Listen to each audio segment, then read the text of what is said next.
dar las gracias a todos.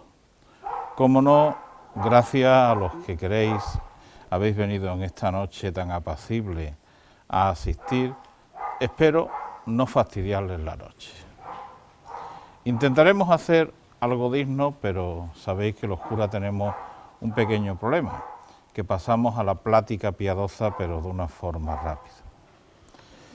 Mis vivencias, como ha dicho el hermano mayor, con la hermandad, pues provienen desde el año 2006, cuando asumo la responsabilidad de presidir el Cabildo Catedralicio. Son más de 10 años. Esa es, digamos, la relación oficial, pero las relaciones personales con muchos hermanos y hermanas pues vienen de mucho más lejos. Además, el lugar donde se hace el pregón para mí tiene un significado especial.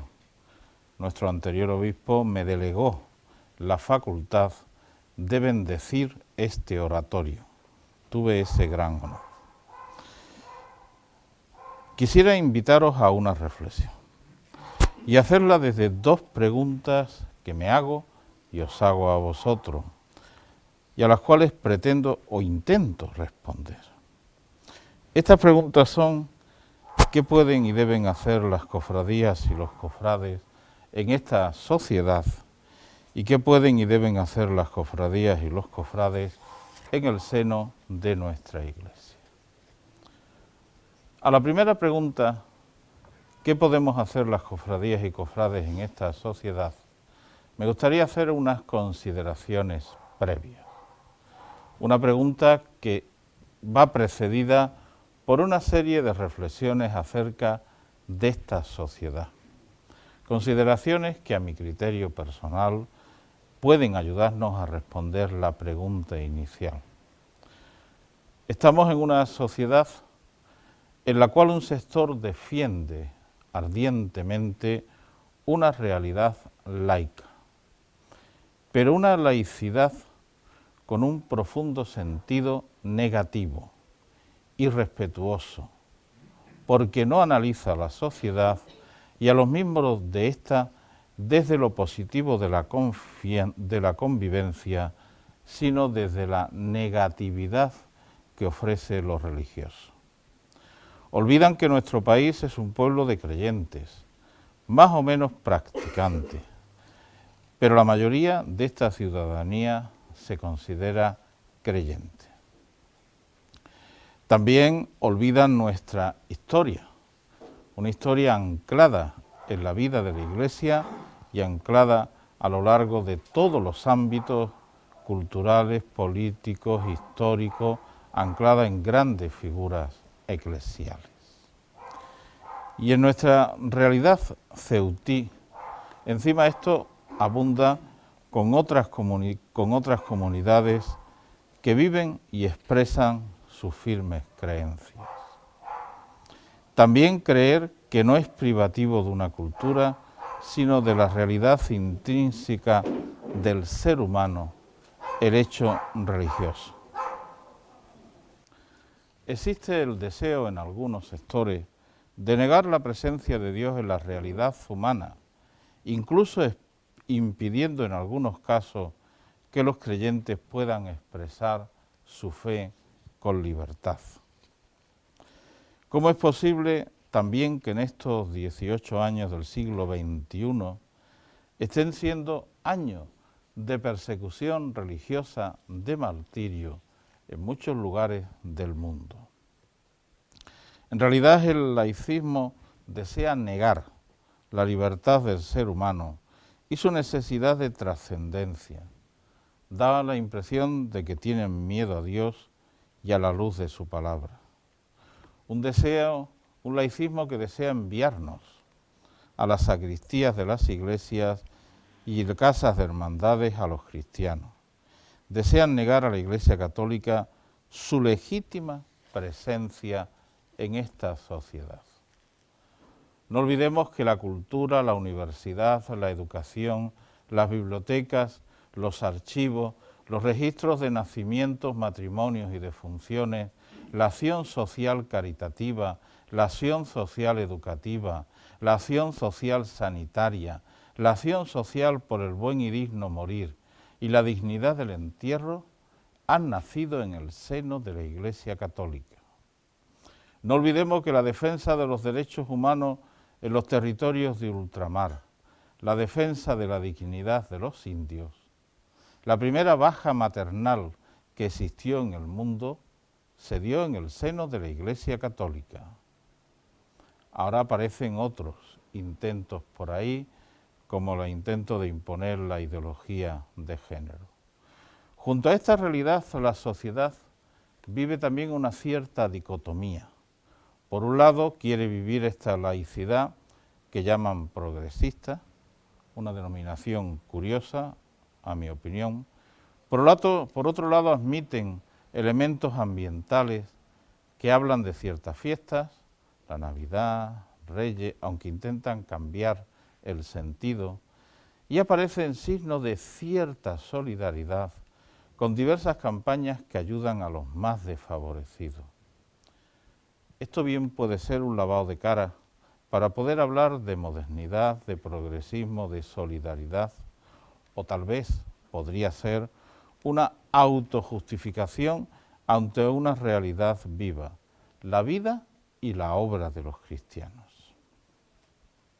Junto a esta realidad existen hombres y mujeres de buena voluntad, que sin compartir nuestros principios y creencias, creen en la necesidad de un compromiso por el más débil, de una verdadera solidaridad y amor con los más desfavorecidos, y son respetuosos. Para ellos, nuestro reconocimiento. Me vais a permitir una última reflexión.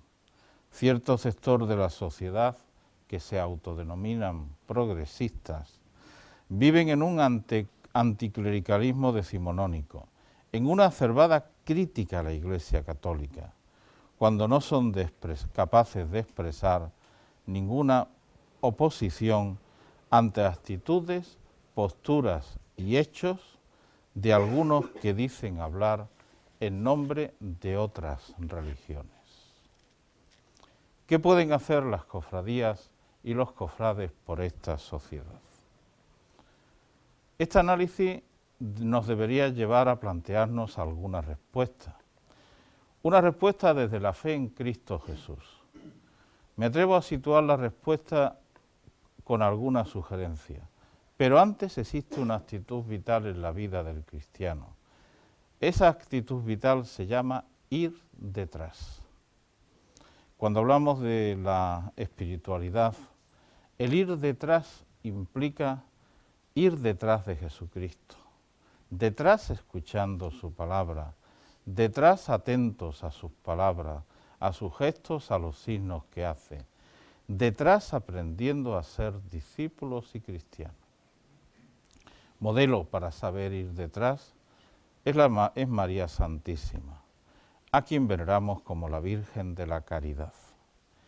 Ella fue detrás de Jesús, ella escuchó, acogió en su corazón todo lo que recibió de su Hijo, el Señor. Ella nos enseña a meditarlos en su corazón. ¿Y cuáles son esas sugerencias que me atrevo a ofreceros? La primera es ser capaces de dar razón de nuestra fe. Conocer el mensaje del Evangelio, intentar vivirlo, ser capaces de transmitirlo a los demás, pero sin miedo ni vergüenza, sin timidez ni recato. Esta sociedad necesita hombres y mujeres de cofrades que sean verdaderos testigos. Para creer es necesario conocer. No esperemos que el conocimiento de la fe venga por efusión, viene por el deseo de creer como personas y como cristianos. No nos limitemos a tener la fe de cuando hicimos la primera comunión. Crezcamos como cristianos adultos y seamos capaces de dar razón de nuestra fe. Tener esta capacidad, la de dar razón de nuestra fe, nos hará capaces de ser testigos creíbles y veraces. Un grupo de hermanos se han preparado para recibir el sacramento de la confirmación y los recibirán próximamente, un modo de crecer en la fe. Segundo, vivir lo que hacemos y estar convencidos de ello. Cuando tenemos claro que los cultos no son normas establecidas, sino expresión de una fe profunda, la cosa tiene otro sentido. En los cultos eternos una hermandad se debe definir por la veracidad de sus actos y no por quedarse en la estética de los mismos. Este es el gran peligro que están viviendo las cofradías y también la Iglesia hoy, en algunos sectores. En este momento quedarnos en lo estético, en un simple lavado de cara, en un barniz exterior y no en una expresión de lo profundo del ser cristiano, es decir, del ser cofrade. El Papa Francisco nos está llamando a ello, a ser creíbles con nuestras acciones y palabras. La dimensión estética puede ayudar y de hecho lo hace, pero no es lo esencial. Varios papas, San Juan Pablo II, Papa Benedicto, Papa Francisco, nos han estado recordando permanentemente que debemos de entrar en el misterio de Dios. Ese es el camino. Conocer y vivir la experiencia de Dios. Un paso es redescubrir el sentido profundo del domingo, el día del Señor resucitado, el día de la comunidad congregada y reunida, el día de la escucha serena de la palabra de Dios, el día del alimento del pan de los ángeles, pero no como una norma, que no tendría sentido. El precepto dominical es un momento esencial de los cristianos, una necesidad imperiosa. Si no pongamos la mirada en Siria, en el Líbano, en Irak, en otros países, donde ir a misa del domingo es poner la vida en peligro, es poder morir. Y eso no lo retrae. En la noche de Navidad sabían que las iglesias podían volar, pero allí estaban ellos y han reconstruido sus iglesias. Y la última ha sido una catedral dedicada a los mártires. Hay otros hechos que nos recuerdan. Recuerdo aquel 303 en Abitinia, una ciudad africana, en la provincia romana del África Proconsularis, la actual Túnez, situada, como dice San Agustín, al sudeste de la antigua Manresa. Les echan en cara que se hayan reunido en una casa para celebrar la Santa Misa. Y ellos responden: un cristiano no puede existir sin celebrar los misterios del Señor, y los misterios del Señor no se celebran sin la presencia de los cristianos.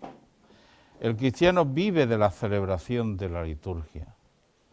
Sábate que cuando oigas el nombre cristiano, es uno que se reúne con otros hermanos ante el Señor.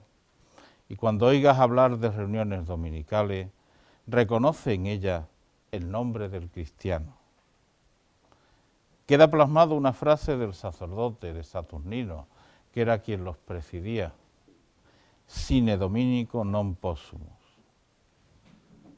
No nos avergoncemos de decir que somos en quien creemos, en quien seguimos y qué significa ser cofrades. Tercero, ¿qué es ser cofrade? Pertenecer y formar parte de una corporación religiosa. La razón de ser es la fe en Cristo y en su Madre. En nuestro caso, Jesús de la Flagelación y María Santísima de la Caridad. Ser iglesia. Somos iglesia. Desechemos de una vez el hablar de la iglesia como si habláramos de otros. Estamos dentro. ¿Es una asociación religiosa o estamos en un club? Somos iglesia. Todos somos iglesia. cada cual en la misión o carisma que ha recibido, pero miembros de la familia eclesial, sellados por el Espíritu en el bautismo. Como bautizados somos miembros del pueblo sacerdotal. Ser cofrade es contemplar una advocación del Señor y de la Santísima Virgen e identificarme con los que expresa. ¿Por qué vino al mundo? ¿Por qué su Padre nos regaló lo que hay en su corazón, el Evangelio? ¿Por qué fue flagelado? ¿Por qué se entregó al suplicio de la cruz? ¿Por qué esta mujer aceptó la misión que el ángel le transmitió? Ser cofrade es llevar una cruz con orgullo, es reunirnos en nuestro oratorio, buscar momentos de encuentro, de fe, de experiencias de fe. ¿Qué pueden y deben hacer las cofradías en el seno de la Iglesia? Es una reflexión fácil, pero al mismo tiempo difícil. Fácil porque partimos de principios evangélicos. Difícil porque esta reflexión la hacemos personas y por tanto tenemos nuestras equivocaciones. Un elemento es vivir claramente la eclesialidad. Un elemento esencial, como he dicho anteriormente, es nuestra pertenencia a la Iglesia. Las hermandades y cofradías son Iglesia. Todos los cofrades somos Iglesia. Olvidemos hablar de la Iglesia desde fuera de ella, como si no tuviéramos nada que ver con la comunidad eclesial. Cada acto de la cofradía es para la sociedad un acto de la Iglesia. Vuestro testimonio es el testimonio de la Iglesia. Vuestra caridad es la caridad de la Iglesia. Vuestro ser, nuestro ser, tiene que ser el ser de la Iglesia. Para ello tenemos que ofrecer nuestra ejemplaridad. Ejemplaridad en los cultos, en los actos procesionales, en la vida de hermandad, en la vida de cada uno de los hermanos. Ser ejemplares es ser signos de Dios aquí y ahora. Ofrecer un estilo de vida, unas actitudes que son vitales en nuestra existencia, unos principios que provienen del Evangelio de Jesús, el Señor. Esto que ilumina a la Iglesia y puede iluminar a esta sociedad. Nosotros podemos ser aquellos que iluminemos la sociedad. Seamos ejemplares para esta sociedad. Seamos capaces, como he dicho antes, de dar razón de nuestra fe. Como hombres y mujeres de la Iglesia, seamos capaces de responder, de no quedarnos callados, de no sentir vergüenza, de estar orgullosos de nuestra comunidad eclesial, la comunidad del Redentor. Esto significa leer la palabra, acogerla en nuestro corazón, llevarla a la vida diaria. Estamos llevados a ser testigos en nuestra familia, en nuestro trabajo, en nuestro ambiente. Ofrezcamos a la Iglesia, a nuestra Madre, como testimonio de fe. Sentir a María como Madre. Uno de los elementos esenciales de la vivencia del discípulo es considerar a la Iglesia como Madre. Me refería a sentir a la Iglesia como Madre. Madre de la que estamos orgullosos. Madre a la que escuchamos y seguimos sus consejos. Madre con la que lloramos los errores y fallos de los hermanos, ya sean obispos, sacerdotes, religiosos o laicos. Y lo hacemos porque somos de una misma familia. Y como madre queremos cuidarla, hacerla florecer, que luzca lo mejor posible. Y esto depende de cada discípulo, de cada uno de los católicos, sea cual sea nuestra condición y nuestra responsabilidad. Por ello, cuando hacemos esta acción de penitencia, nuestra cofradía está haciendo Iglesia. Somos signos de la Iglesia y testimonio de nuestra Madre, la Iglesia. Sobre todo, algo que anteriormente he hablado, ser testigos de una vida eucarística y sentir a María como Madre. A ella, la que Dios eligió como Madre de su Hijo, la cuidó, la hizo inmaculada, purísima. a ella que nos enseña a escuchar a Jesús, como entenderlo, como seguirlo, porque ella, además de madre, es discípulo. A ella que nos fue regalada en la cruz como madre de los cristianos, madre de la Iglesia. Después reflexionaremos sobre ello. La hermandad de una vida de hermandad fraterna, donde se comparte lo religioso, los cultos internos y externos y todo lo que implica su organización, pero ello junto a una vida de amistad, de compartir la vida, de compartir las preocupaciones, las alegrías y las penas, el dolor y las alegrías de un hermano o una hermana. Es el dolor y la alegría de toda la hermandad. Cercanías desde las juntas de gobierno hacia los hermanos, intentando ofrecer a esta sociedad una cara de esperanza, de alegría, de fraternidad, que descubran la auténtica esencia de las hermandades y cofradías. Promover como en nuestra hermandad, como en esta hermandad, las casas de hermandad como lugar de encuentro, de diálogo, de charla, de convivencia. Enseñar a la sociedad la verdadera caridad. Las campañas, los famosos potajes bajo agua, las obras de caridad, enseñan a la sociedad una verdad cofrade. Se trabaja durante todo el año, se hacen otras labores. El cofrade no es un rascabela, un limpiador de plata, un preocupado por los encajes, cada cosa en su momento. La cofradía es solidaridad cristiana hacia los demás, hacia los más desfavorecidos. Para el cofrade la solidaridad no es un barniz. Por eso le llamamos caridad cristiana, que tiene su origen en Jesucristo. Caridad es compartir de lo necesario, no es regalar, dar de lo superfluo, es ser con el otro. En una palabra, ser de verdad para lo que hemos nacido. Las hermandades y cofradías congregadas en torno a una imagen sagrada fueron la primera seguridad social del mundo, el primer instituto de previsión social que existió, y esto unido a la fe y la devoción a unas imágenes. Nos reunimos cada primer domingo de mes para celebrar la Eucaristía en nuestro oratorio. Vivimos los cultos internos con una diversidad de actos que nos enriquece a quienes participamos en ello. Intentamos ser un signo eclesial en la calle, en los traslados, en la estación de penitencia, en el rosario de la aurora. Ofrecemos el auténtico espíritu navideño a través del Belén. No nos olvidamos de esta sociedad donde hay necesitados. Dejasteis en Nazaret, en la residencia de Nazaret, un jardín para los ancianos hecho con vuestro esfuerzo personal. Cada año colaboráis con una entidad que trabaja con los más desfavorecidos. Bien conozco además el compromiso personal de algunos. Crezcamos más en esta línea. Me gustaría hablar de María, la Virgen de la Caridad, nuestra Madre y Maestra espiritual.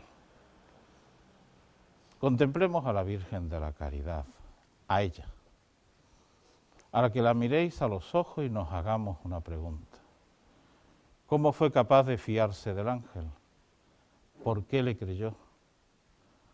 Una mujer joven de aquella pequeña aldea de Israel, no pertenecía a ninguna familia destacada de la sociedad. Ella sabía cuál era su proyecto de vida: contraer matrimonio, ser madre de varios hijos y vivir en la paz familiar de una familia humilde. Pero en su proyecto de vida sufrió una interferencia divina. Dios se fijó en esta joven y la eligió para la misión más importante que esta humanidad ha podido conocer: que Dios se hiciera carne en nuestra carne. A esa joven le envió el ángel. Gabriel le contó el proyecto de Dios. Ella entendió el proyecto y sus dificultades. y graves peligros. Su familia ya había concertado su matrimonio con un hombre, al que los evangelios llaman hombre justo y prudente, un tal José. Ella sabía cuál era su futuro, su negro y tortuoso futuro. Pero Dios no solo la había elegido, sino que deseaba protegerla. Por eso la hizo por un lado inmaculada, libre de todo pecado, y por otro entró en el corazón de José. También él se fió de Dios, puso su confianza en él, y no solo consideró repudiarla en secreto, sino que la aceptó a su lado. Se convirtió en su protector y en el protector de ese hijo que iba a nacer. Ella fue redescubriendo día a día el proyecto de Dios. Ella escuchaba y veía a su hijo y lo conservaba en su corazón. Ella fue capaz de acercarse y decirle: no tienen vino. Y marcar la hora de Jesús. Su hijo, el Hijo de Dios, empezó el camino hacia Jerusalén. Le acompañó durante su vida evangelizadora, le escuchó palabra a palabra. Y en el momento supremo estuvo a los pies de la cruz, el trono del Rey de Reyes, el Hijo de Dios. Allí su corazón no mudó, su corazón no se echó atrás, no renegó de Dios. Era consciente de la misión de su Hijo, que era el Hijo de Dios.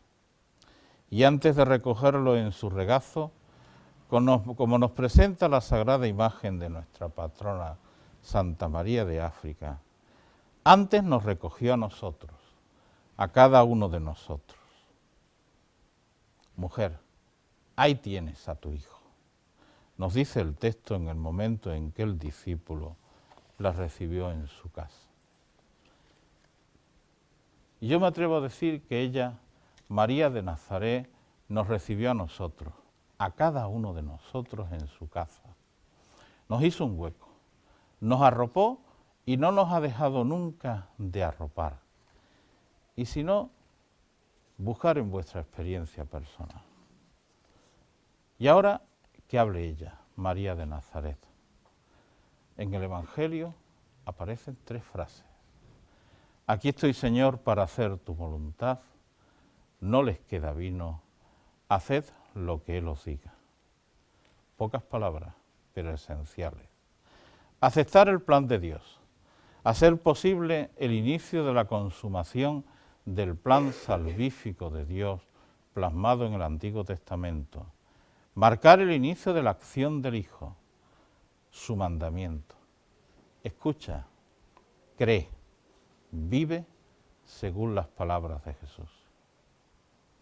María es la madre de Jesús, la madre de Dios y nuestra madre.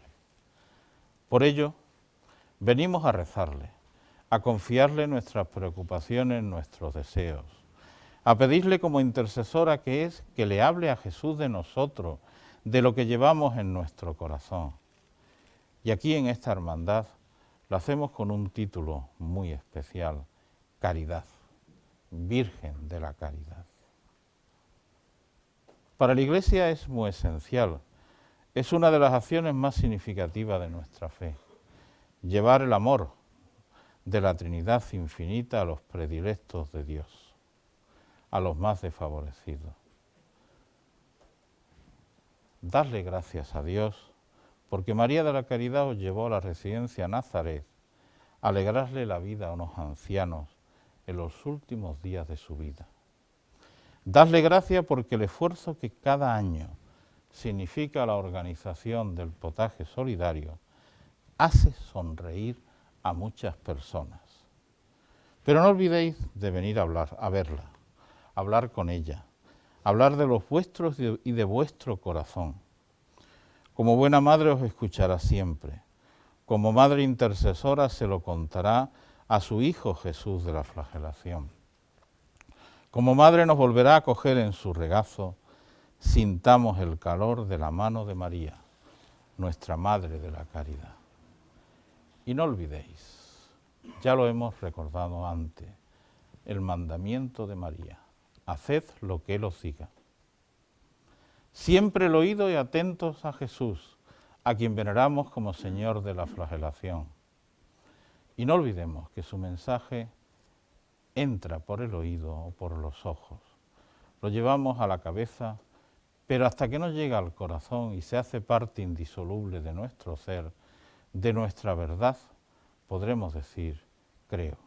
Creemos en lo que Jesús de Nazaret, el Cristo de la flagelación, me ha dicho. De corazón os lo digo, no olvidéis el mandamiento de María, haced lo que Él os diga. Y un consejo para terminar. Creo que es muy sencillo. Tener a María como confidente. Acercaos, habladle, poned vuestro corazón en sus manos. La Virgen de la Caridad, o la Cari, como la llamáis con cariño, ella es la gran intercesora ante nuestro Padre Jesús de la flagelación. En la estación penitencial de este año y de siempre, dejad unos minutos para hablar con ella. En el recorrido, en el silencio del corazón, confiadle vuestros deseos, anhelos y preocupaciones. Y en ese silencio, para escuchar vuestro corazón, sus consejos. Os he dejado una hojita. Os invito para que terminar este acto juntos, dirigiéndonos a nuestra Madre de la Caridad. Todos juntos. Madre de la Caridad, tus hijos, los hermanos de la Hermandad Sacramental de la Flagelación, siempre hemos recibido por tu camino doloroso. Hemos querido sentir tu corazón de madre en nuestros corazones. Madre de la Caridad, haz que la luz de la Pascua brille siempre en el corazón de cada uno de nosotros. Madre de la Caridad, que no nos avergoncemos nunca, discípulos de tu Hijo, que es el Hijo de Dios, el Salvador. Madre de la Caridad, que siempre deseemos irnos arropados por tu mano amorosa. Madre de la Caridad, haz que nuestra hermandad sea un signo del amor del Padre, signo de la entrega del Hijo, signo del amor de la Madre. Madre de la Caridad, ruega por nosotros, nuestra familia, nuestra ciudad de Ceuta. Amén. Virgen de la Caridad, ruega por nosotros. Gracias.